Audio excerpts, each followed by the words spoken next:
I didn't know that.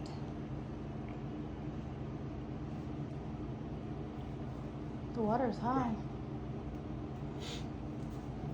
Don't you get me looking at the water, lady. Oh, you wouldn't go out in this. Bending over and doing Can't even breathe. All right.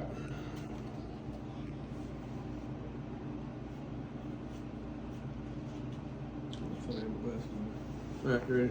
You've already filmed, right? You suck. I hate when you do that. I don't want to do it. Cut. Makeup. All right, we have some. We get some questions, and we've gotten several followers asking about what setup should I get, or what can I get for saltwater for $100 or less. You're gonna have a tough time getting anything that you're gonna keep for more than a month saltwater for under $100. That being said, I will show you what I think is the closest thing that we have in the family. I found a Lew's laser speed stick that's decent, very decent, and we're going to show you if you can focus in on. This is a Lew's 7-foot. It handles lures from 1/8 to 1/2 ounce, which is about what you're going to use inshore, and the weights that you're going to use inshore. It says it handles line from 6 to 12 pounds. We have 15-pound braid on here, and its power is medium. That means the stick itself, it's a medium power action. It'll handle medium, hard pulling, strong fish. And the action of it is fast. That means the tip, see, it doesn't bounce a lot, but it does have some tip to it. So that's the rod. It's a Lew's laser 7-foot medium power and fast action. So if you get anything along this line that's a 7-foot medium to heavy action and a fast tip, it's going to work for most of your inshore, it's going to work for most of your lures, and it's going to even work well for having bait on. Cut bait, live bait, it doesn't matter, you just have to rig it differently. Now the reel, this is a Lew's BW, sorry, let me turn that. Lew's BW 35 series. It shows it on the reel in several places. So it's a Lew's BW 35 inshore. It's a saltwater setup, so it's made differently. It's either aluminum or stainless in places. It may have a little brass in the gears, but it's not 100% sealed. So you don't want to dip this in the water. You don't want a bunch of saltwater spray being on this, or you need to take care of it, make sure you're rinsing it down every time. But this is a 3500 series, so, and the way they have these numbers, a 1000, that's an ultralight, little small setup we got. If you want to look back here, babe.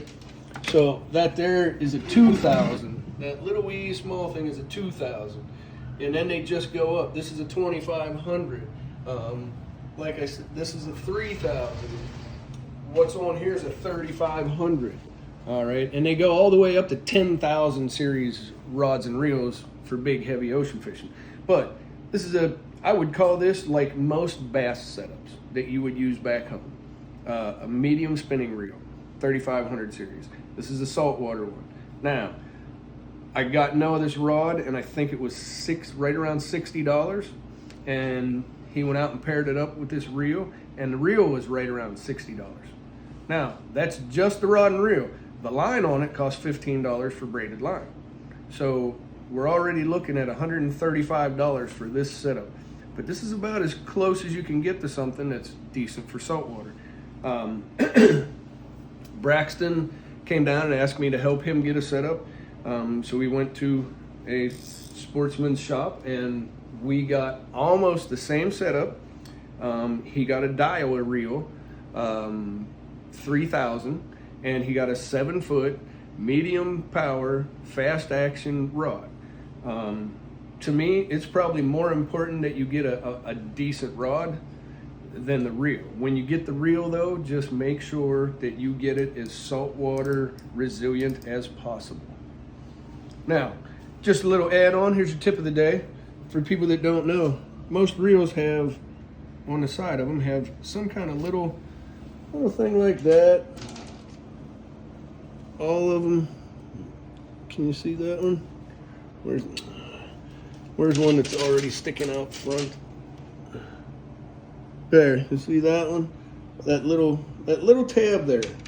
That's where your line goes when you don't have anything on there and you want to keep your line from moving around. I don't know if I can get my fingers in here the way I got it set up, but you just hold it down and wrap it around it and it will hold your line for you. A lot of people don't even know that that's there. I didn't. So that's our, from the questions we got, what can we do for $100? There are rods and reels you can get for $100, but you're going to buy 2 of them a year to try to fish with one rod. This here, you can keep this setup as long as you take care of it. It's going to last a long time. Let me show you just the difference in saltwater and freshwater reels. This is a freshwater setup that we've had for a long time. It was actually kind of my truck rod and reel, but it was for freshwater. And it's a President, a Fluger President, 35. Yeah, so same size as that. But look at the corrosion on the handle. This used to have chrome plating all the way on it. It's gone. All the corrosion on here, down in here. This barely works anymore. Look, it won't even kick in. So the salt water gets in and it corrodes certain parts and it'll just destroy it after a while. If it gets internally and it's not sealed, your rod's worthless. Once it dries, it's worthless. Or your reel, sorry.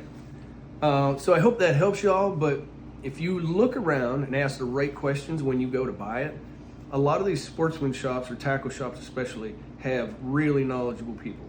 I'm not saying go to any big name place like BPS or Dick's or anything. They may not have a singular professional working there that's not in the business. But when you go to a bait and tackle, you go to some place that hey, this person has owned this store for 20 years. They've been doing that for 20 years. They have all the experience you need to get yourself set up. Trust those people. Ask the right questions. Say, hey, I want to go saltwater. I want to go for this kind of fish. I want to do this. What's the best all-around thing? And that's what they'll do. So we're going to try to follow this up with a interview, little documentary at a local bait shop. It's called Sportsman's Wholesale Warehouse, and it's about 20 minutes up the road from us. But they want to let us come in, and we're going to have them lay out from a $100 setup to a $400 setup for rods and reels, and we're going to try to interview them and ask their questions and go live on this so you guys can ask questions while we're doing it, so we can get professionals that live this every day that can answer some questions. I hope y'all can join in. We'll put that out as soon as we can. Love you.